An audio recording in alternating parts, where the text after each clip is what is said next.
Mesdames et messieurs, vous êtes sur Web Info Télévision. C'est toujours pour nous un plaisir de vous retrouver à pareil instant, réunis autour de l'actualité, réunis, mesdames et messieurs, autour de cet idéal de vous aider, de vous permettre de mieux comprendre l'actualité, tout ce qui se passe.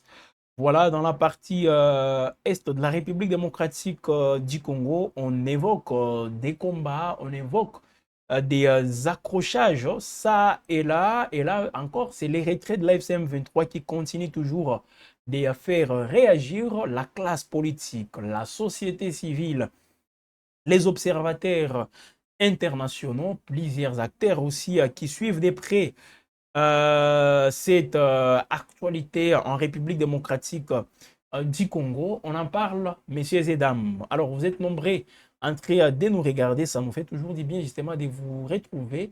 Et comme vous le savez, la possibilité vous est offerte de commenter comme vous le voulez, tout en respectant, voilà, tout en respectant aussi les règles du jeu. Donc, évitez et soyez tolérants, acceptez les points de vue des autres. Restez aussi dans les sujets tout en évitant des injures, hein, des calomnies. Voilà, toutes ces histoires n'ont pas de sens. Alors, on est là en direct, mesdames et messieurs. C'est vrai, on avait déjà lancé un autre direct. C'est là qui nous ont suivis. Allez-y comprendre tout simplement que c'est un petit souci technique, mais déjà résolu. Donc, on est là, toujours déterminé à mieux vous accompagner, toujours déterminé à vous euh, donner, à vous informer. Voilà. Web Info, la seule chaîne qui vous édifie. Web Info, la seule chaîne qui décrypte sans complaisance, sans prendre position l'actualité. Alors, on est en direct. Qu'est-ce qui se passe à Ouvira? Est-ce que l'AFCM 23 va se retirer? Réellement, est-ce qu'ils vont quitter Ouvira? Quelle date vont-ils quitter Ouvira? Dans quelles conditions ce mouvement va se retirer de la ville d'Ouvira? S'ils quittent Ouvira, qui va prendre les contrôles d'Ouvira? Est-ce qu'on va laisser la population sans maître? Voilà autant de questions. Qui sera de retour à Ouvira? Qui pour protéger les populations? On se pose toutes ces questions. On est en direct, mesdames et messieurs. Répondez aussi, parce que nous, on a quand même quelques réponses, surtout avec les, la sortie médiatique. Finalement, Kinshasa s'est exprimé. Ce qu'on attendait aussi la réaction de Kinshasa après cette annonce de l'AFCM 23. Le gouvernement a pris la parole, bon, formelle, de manière formelle ou informelle, mais ici, nous retenons tout simplement que c'est le porte-parole du gouvernement, Patrick Mouyaya, qui s'est exprimé. Alors, il qualifie cette décision de l'AFCM 23 comme étant une diversion. Diversion, un jeu entre père et fils. Pour lui, les Rwandais, c'est les pères, l'AFCM 23, c'est les fils. C'est ainsi que le ministre Mouyaya et porte-parole du gouvernement a qualifié l'annonce de l'AFCM 23 de se retirer d'Ouvira. Pour lui, c'est une diversion. Ici, je tiens à préciser que le gouvernement congolais discute à Doha avec les fils et a conclu un accord aussi entériné par Tshisekedi et Kagame à Washington. Donc, il a entériné. Donc, aujourd'hui, le gouvernement a un accord. Ces accords de Washington, c'est entre les pères, selon Mouyaya.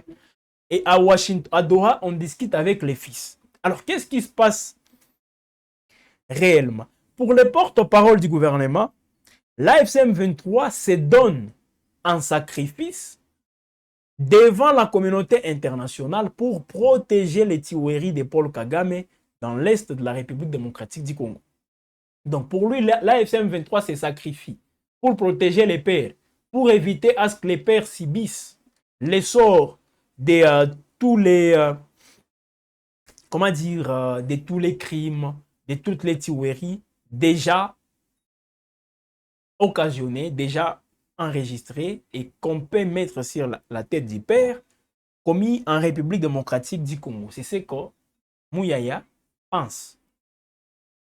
Alors déjà, avec cette réaction, mesdames et messieurs, on a justement senti que les voix s'opposent. Parce que l'AFC M23 revient à la charge en insistant sur sa position. Pour l'AFC M23, toutes les conditions posées, si elles ne sont pas respectées, ils ne peuvent pas quitter Ouvira. Donc, le retrait de l'AFC M23 à Ouvira est, oui, unilatéral, comme ils l'ont dit, mais aussi conditionnel. Ils conditionnent ces retraits par certains préalables. Je vais revenir sur tout ça parce qu'ils ont parlé de la démilitarisation de la ville d'Ouvira. Ils ont aussi évoqué une force neutre.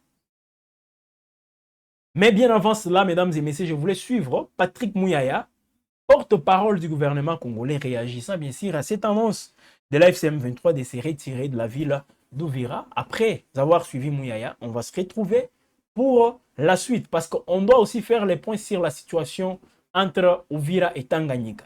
Les autorités provinciales du Tanganyika viennent de prendre une mesure aujourd'hui. Une mesure sécuritaire pour éviter à ce que la province du Tanganyika aussi subisse l'essor du Sud Kivu, l'essor du Nord Kivu.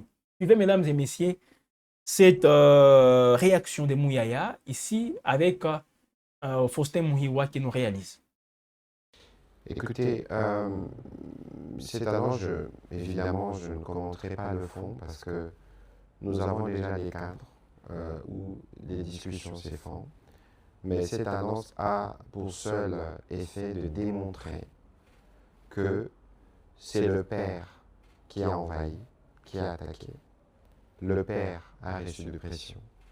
Et les pères chargent le fils de faire ou d'anticiper sur ce qui va arriver. Les M23, le fils a toujours dit qu'il n'était pas concerné par le processus de Washington. Et comment ça se fait qu'un matin ou un soir, on s'est dit, partant de la médiation américaine. Il est évident ici que c'est une fuite en avant du Rwanda qui veut faire semblant ou faire du maquillage pour nous distraire. Il est évident que ce qui est arrivé à Ouvira ne devrait jamais arriver, que ce soit en référence au processus de Doha ou au tout frais processus de Washington. Donc il est évident que nous avons, nous, dans le cadre de la médiation américaine, des garants qui suivent les processus et qui doivent tirer les conséquences de cette violation manifeste de tout ce qui avait été convenu. Ce n'est pas seulement une violation de ce qui a été convenu, mais c'est aussi une succession des crimes.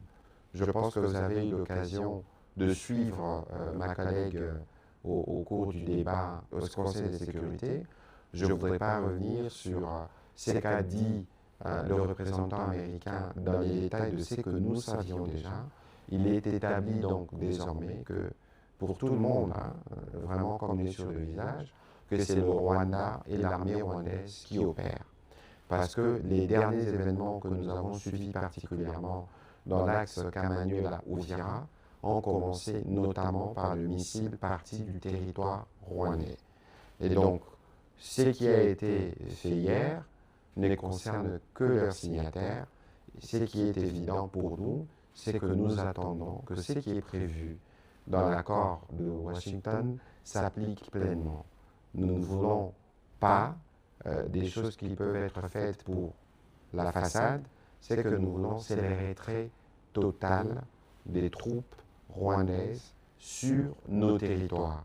Le retrait ne concerne pas Kouvira, le retrait concerne Goma, le retrait concerne Bukavu et toutes les parties du pays qui sont sous leur occupation. C'est ça l'accord de Washington. Patrick Mouyaya, porte-parole du gouvernement de la République démocratique du Congo, qui parle d'une diversion de l'AFCM 23 entre père et fils pour les fils veulent protéger les pères, selon lui. Alors, à ce stade, mesdames et messieurs, il faut quand même le dire, on n'a même pas un calendrier précis pour les retraits annoncés de l'AFCM 23 d'Ouvira. Donc, on ne sait pas, ils vont se retirer quel jour. Il n'y a pas de calendrier. Aucune indication claire sur l'ampleur réelle, justement, du retrait. Est-ce un retrait total, un retrait partiel ou un retrait progressif? Aucune idée.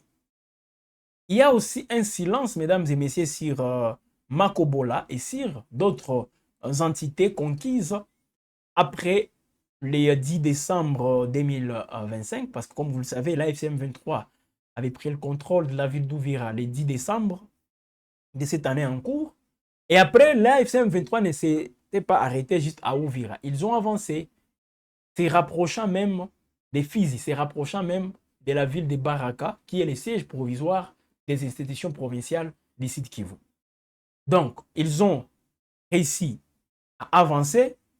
Alors, on ne sait pas c'est quoi la suite aussi pour d'autres entités. Là, j'évoque surtout les cas des Makobola.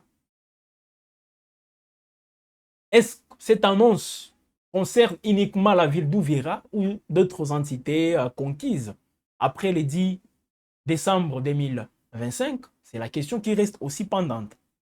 Le retrait est conditionné, ça je le disais même, parce que l'AFCM 23 a posé quelques conditions.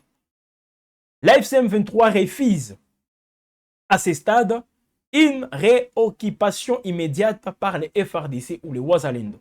Donc en se retirant, l'AFCM 23 ne veut pas voir ou ne veut pas, que les Wazalendo ou les FRDC prennent le contrôle de la ville d'Ouvira. Le mouvement évoque une démilitarisation de la ville sans préciser les modalités concrètes. Ok, pas des militarisations de la ville. On démilitarise la ville. Mais en faisant quoi? Quelle est la seule force qui va rester là-bas? Si c'est une seule force ou des forces qu'on essaie un peu de revoir à la baisse le nombre de forces qui seront présentes au niveau d'Ouvira, aucune précision quant à ça. La notion de la force neutre, parce que oui, c'est aussi évoqué dans les communiqués de l'AFCM 23, cette notion reste aussi non définie. On n'arrive pas à bien définir cette notion. Aucune force identifiée, donc on ne sait pas quelle est la force qui va venir, tout en précisant aussi que l'AFCM 23 n'est pas d'accord que cette force neutre soit la MONUSCO, parce que la MONUSCO commençait déjà à se retirer au Sud Kivu. C'est comme, on peut même dire que la MONUSCO n'existe presque plus au Sud Kivu. C'est comme au niveau de la province du Tanganyika. Ils ne sont plus presque là.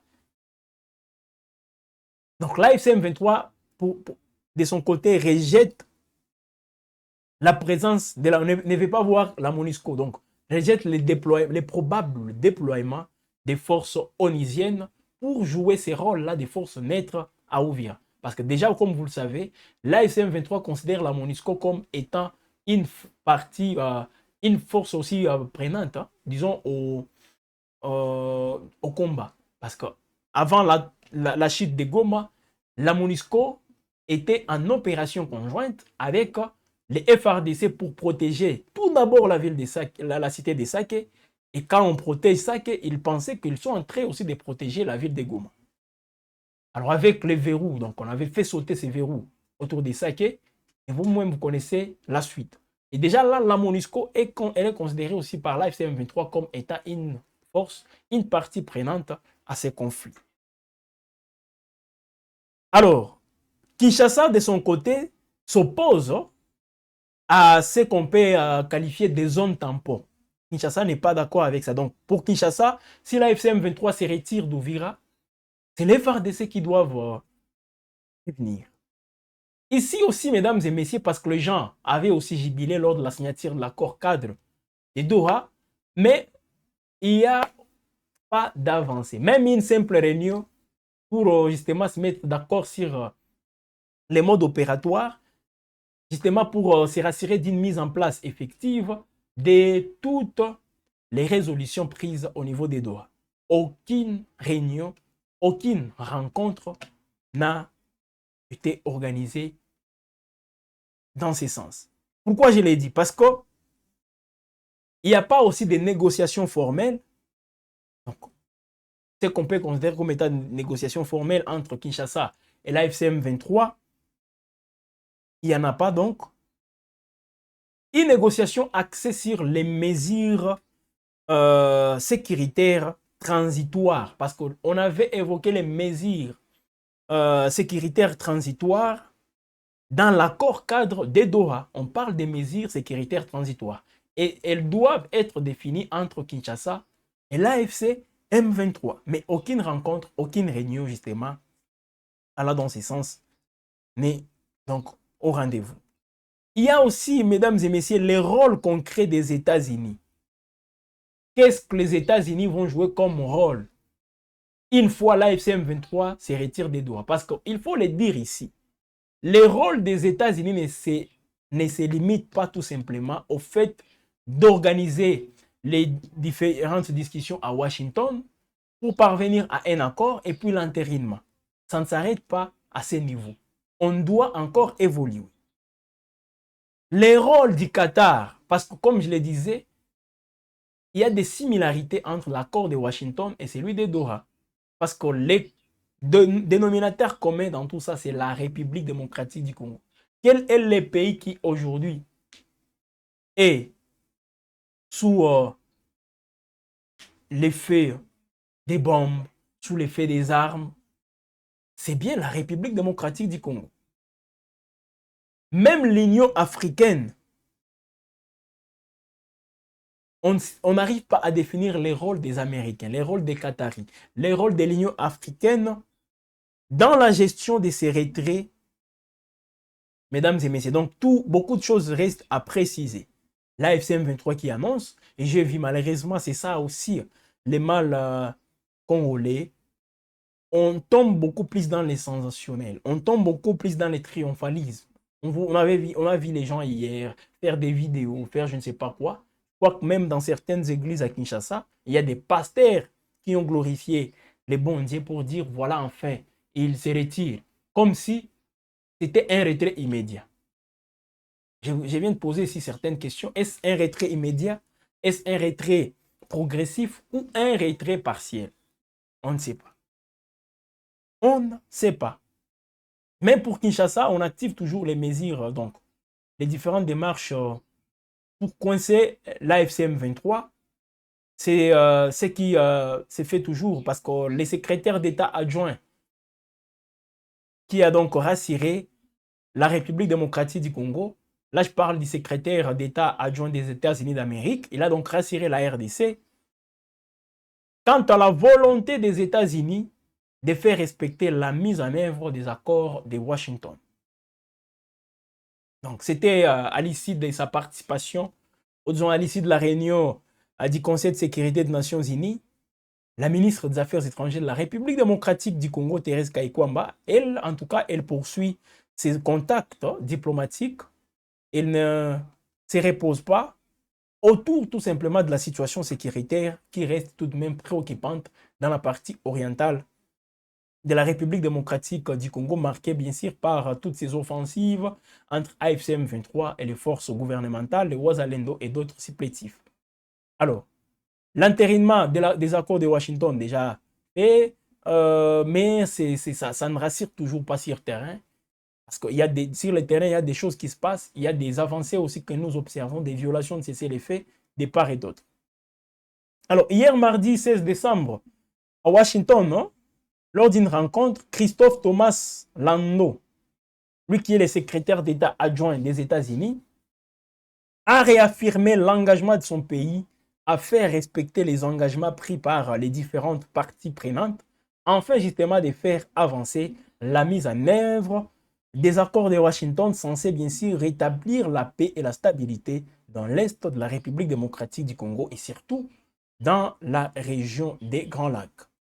Donc, dès le mois de janvier de l'année prochaine, janvier 2026, la RDC va entamer son mandat comme membre non permanent du Conseil de sécurité des Nations Unies. Parce que vous le savez, la RDC avait réussi justement à décrocher un siège comme pays membre non permanent au niveau du Conseil de sécurité des Nations Unies. Et dès le mois de janvier, la RDC va commencer assiégés. Donc, cette question a aussi été abordée entre au cadre de l'administration Trump et la chef de la diplomatie congolaise, Thérèse Kaikwamba, qui a également échangé avec d'autres membres de l'administration Trump, c'est du Congrès des États-Unis aussi. Elle a surtout alerté ses interlocuteurs sur la détérioration de la situation sécuritaire dans l'est du pays. Alors, à Uvira, à Kalemi aussi, qu'est-ce qui se passe? Parce qu'il faut se poser quand même toutes ces questions. Ici, je peux vous le dire, mesdames et messieurs, au niveau de Kalemi, on est en train de tout mettre en place, on est en train de tout faire. Justement, on se rassure qu'il n'y a pas. Donc, l'AFC M23 n'arrive. On ne veut pas voir l'AFC M23 là-bas au niveau de la province du Tanganyika. Là, c'est déjà dans les grands Katanga. Alors, je vais lire quelques messages de vous, chers téléspectateurs. Je salue tout de même Serge Birimweragi, Georgette Londo Biangoy, Serge aussi, voilà, vous tous, salut. C'est clair, les Rwandais avaient gagné du temps. Et vraiment, grâce à ça, la diplomatie de Félix gagne aujourd'hui. On parle pas des FDLR, mais les retraits totales de l'AFC M23 aux États-Unis, on ne blague pas. Merci à Kisekedi, je lis les messages comme c'est bien écrit ici. C'est Georgette. Merci à Kisekedi, avec Dieu nous vaincrons. Je crois là, il parlait du président Félix Tshisekedi. Voilà, on continue. Alors Serge, encore tu commences à tomber dans des qualificatifs, comme tu le fais souvent. Et j'ai toujours eu raison, heureusement. J'ai toujours eu raison. Je dois dire la vérité quand même, je dois clarifier les choses. Ici, je ne suis pas là pour faire plaisir, je ne sais pas, à qui que ce soit. Comme tu l'as dit là, même pour la rébellion, non. Je vous dis ce qui est vrai, ce qui est exact. Qui ne sait pas que, et d'ailleurs, le porte-parole du gouvernement lui-même l'a dit, lui, il ne croit même pas à cette annonce de l'AFC 23. Lui, il considère ça comme étant une diversion. On va aller dire aussi à Mouya qu'il est en train de... Serge, je m'adresse à vous. Il faut dire aussi à Mouya qu'il est en train comment dire, il est en train de tenir des propos qui vont dans le sens de soutenir la rébellion. C'est un peu ça. Si je vous dis la vérité, l'AFC M23 est toujours à ouvrir. Et qu'est-ce qu'il dit? Vous avez suivi Bertrand Bisimwa, bien que moi personnellement, en tout cas, je dois l'avouer, je n'ai pas vu une vidéo ou écouté un audio dans lequel Bertrand Bisimwa est en train de dire qu'ils ne vont pas se retirer. Donc, ils se retireront donc, ils vont se retirer quand les conditions qu'ils ont posées seront respectées. L'AFC M23, selon quelques sources aussi ou d'autres médias interposés, disent que l'AFC M23, par la bouche de son coordonnateur adjoint, qui est Bertrand Bisimwa, dit qu'il reste à Uvira et va se retirer quand on va prendre en compte toutes les conditions. Et je vous ai cité toutes ces conditions. Donc, quand il se retire d'Uvira, le gouvernement congolais, donc les FARDC et les Wazalendo, ne peuvent pas être là-bas, selon Bertrand Bisimwa. Une force neutre. Et là, il y a du flou. On ne sait pas qu'est-ce qui va se passer. C'est quoi cette force neutre? Ils ne sont pas pour la MONUSCO. Le gouvernement congolais ne veut pas aussi entendre parler des histoires là des zones tampons. Kinshasa n'est pas d'accord avec les histoires des zones tampons. Voilà un peu, mesdames et messieurs. Donc, c'est un peu ça, Serge. Je crois que tu m'as bien compris. Alors, on continue. Parce que je vous ai dit qu'au niveau des Kalemi, donc là, nous sommes déjà dans la province du Tanganyika, les autorités provinciales viennent de mettre en place, ou de prendre des mesures. On vient de couper, ou de suspendre le trafic lacustre entre les sites Kivu et la province du Tanganyika. Intensification des patrouilles des combats de la part des FARDC sur toute l'étendue de la province. Donc les FARDC restent en alerte maximale au niveau du Tanganyika. Comme je le disais, suspension du trafic entre les provinces du Tanganyika et du Sud Kivu. Fermeture de l'aéroport de Kanunka, situé à 36 km de Manono centre, et un autre aérodrome de Nyunzu. Donc ces deux aérodromes appartiennent à la société MMR. On annonce aussi la suspension de tous les rassemblements impliquant les masses. Donc tous les groupes là, si vous voulez manifester comme les uns veulent le faire, ah bon, on coupe au niveau du Tanganyika. Je voulais suivre, mesdames et messieurs, ces messages officiels, ici lus par, je crois, les porte-paroles de la province. Il fait plutôt les comptes rendus de la dernière réunion au niveau avec les autorités provinciales.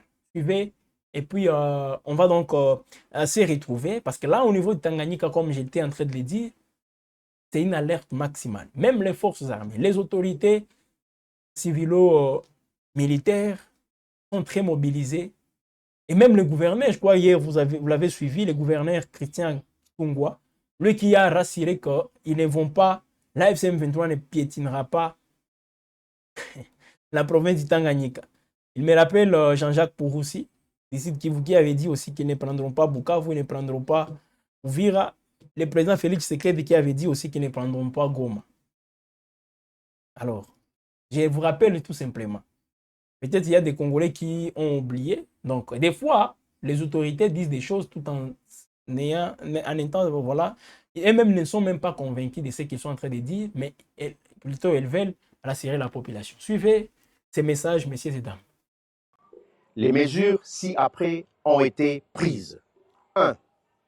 Intensification des patrouilles de combat de la part des FARDC sur toute l'étendue de la province. 2. Fermeture du trafic entre les provinces du Sud Kivu et du Tanganyika, principalement sur le lac Tanganyika jusqu'à nouvel ordre.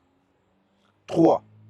Fermeture de l'aérodrome de Kanunka, situé à 36 km de Manono Centre, dans le territoire de Manono, ainsi que celui situé dans le village de Kisengo, groupement Bakalanga 2, dans le territoire d'Enyunzu, tous les deux appartenant à la société MMR. 4. Renforcement des mesures de contrôle dans tous les postes frontaliers. 5. Suspension de tous les rassemblements impliquant les masses. 6. Interdiction de la circulation des motos et des piétons à partir de 22 heures. 7. Interdiction des rassemblements religieux la nuit à partir de 22 heures. 8. Érection des checkpoints dans la ville de Kalemi. 9. Responsabilisation de la population qui doit éviter de tomber dans les pièges de l'ennemi par la désinformation, l'intox et l'infox. 10. Prohibition de circulation des véhicules à vitres teintées sur toute l'étendue de la province. 11. Réorganisation des Nyumbakumi autour des chefs des quartiers, chefs des rues et chefs d'avenue. 12.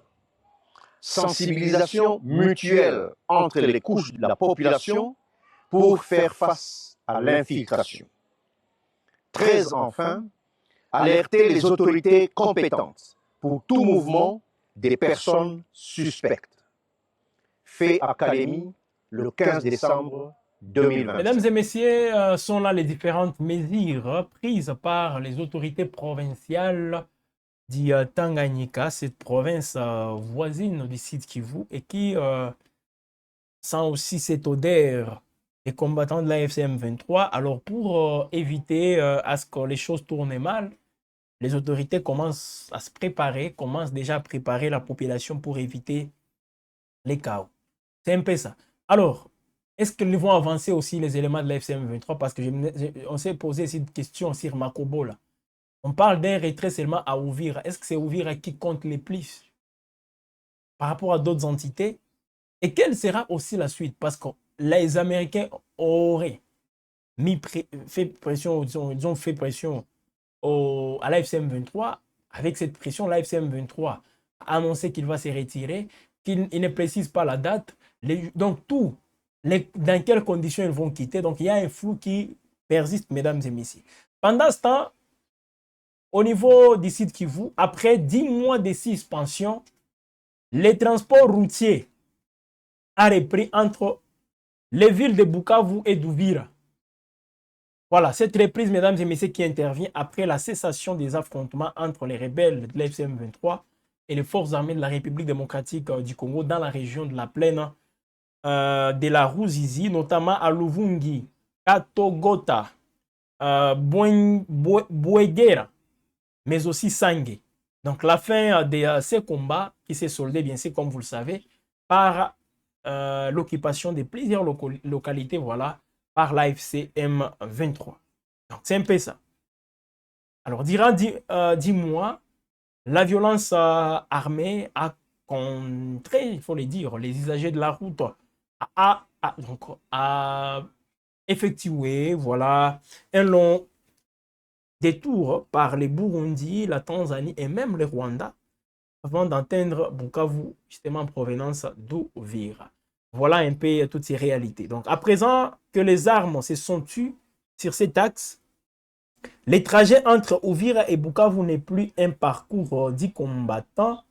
Voilà, avec 4 heures de voyage. Ici, on signale que, bien sûr, sur la route nationale numéro 5, donc 4 heures suffisent pour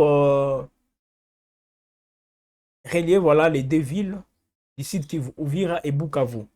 Voilà, plusieurs témoignages nous sont même parvenus de ces côtés-là. Parce qu'aujourd'hui, même à 14 heures, il y a un bus de l'agence des transports, d'une agence de transport voilà, qui est arrivé au parking du quartier Essence. Essence, là, c'est au niveau de Bukavu. Donc, la plupart des voyageurs étaient curieux de revoir la ville qu'ils avaient quittée depuis le mois de février, hein, parce qu'avec la chute de Bukavu, beaucoup de gens avaient pris la direction d'Uvira. Mais les gens commencent quand même à rentrer. Voilà un peu, mesdames et messieurs. Alors, on est presque à la fin de cette production. J'ai ne fait qu'aussi vous rappeler, on attend toujours vos réactions, donc vos messages. Hein. Faites des vœux. Qu'est-ce que vous souhaitez à vos proches, vos amis et connaissances pour l'année qui tend vers sa fin? D'abord l'année 2025 et puis nous allons commencer une nouvelle année. On attend vos vœux. On attend vos vœux. Voilà. Hier, depuis hier, avant-hier, même la semaine passée, je vous donnais les numéros par lesquels vous pouvez envoyer des vidéos de 30 secondes tout simplement. Donc, vous envoyez des vœux, des 30 secondes, vous vous filmez en train de souhaiter les vœux à vos proches. Et nous, ici à WAB, on va diffuser ça. On va diffuser ça. Voilà. C'est ça donc, messieurs et dames. Hein. Qu'est-ce qui se passe à Uvira?